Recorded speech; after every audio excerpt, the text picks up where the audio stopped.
ஹாய்ங்க.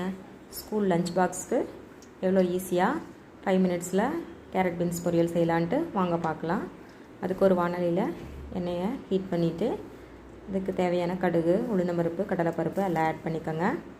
Add பண்ணிவிட்டு நாங்கள் எப்போவுமே கேரட் பீன்ஸ் பொரியலுக்கு சின்ன வெங்காயம் தான் யூஸ் பண்ணுவோம். அப்புறம் எங்கள் ஊர் சைடில் அந்த குண்டு குண்டாக அது பச்சை மிளகாய் இருக்கும், அது நல்லா காரம் உரைக்கும், அது தனி மணமாகவும் கூட இருக்கும். அதனால் நான் அது 3 ஆட் பண்ணியிருக்கேன். 1/2 கிலோ காய்க்கு 3 மிளகாய் ஆட் பண்ணியிருக்கேன்.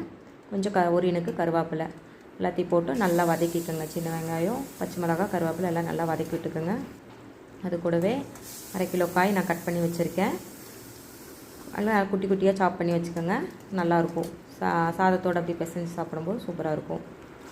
போட்டு நல்லா வதக்கி விட்டுக்கோங்க. அது கூட 1/4 ஸ்பூன் மஞ்சள், தேவையான உப்பு ஆட் பண்ணி காயிலேருந்து இந்த மாதிரி எண்ணெய் பிரிஞ்சு வர வரைக்கும் வதக்குங்க. அதுவே கொஞ்சம் தண்ணி விடுங்க. நீங்கள் எவ்வளோ நல்லா வதக்குறீங்களோ அப்போ தான் காய் நல்லா டேஸ்ட்டாக இருக்குங்க. வதக்கி பாருங்கள். காயை போட்டோடனே தண்ணி ஊற்றிடாதீங்க. அப்புறம் காய் 3/4 பதம் வேகிற அளவுக்கு மட்டும் தண்ணி விடுங்க. எப்போவுமே அந்த மாதிரி அரை வேக்காரில் சாப்பிட்டா ரொம்ப ஹெல்த்தியும் கூட. அதுக்கப்புறம் கடைசியாக தண்ணி வற்றினதுக்கப்புறம் தேங்காய் துருவல் 1/2 மூடி ஆட் பண்ணிக்கோங்க. ஆட் பண்ணி நல்லா வதக்கி விட்டுட்டு 5 நிமிஷம் சிம்லேயும் வச்சுக்கோங்க. வச்சு நல்லா வதக்கி எடுத்து வச்சிட்டிங்கன்னா ஈவினிங் ஆனாலும் கெடாதுங்க. நீங்களும் ட்ரை பண்ணி பார்த்துட்டு சொல்லுங்கள்.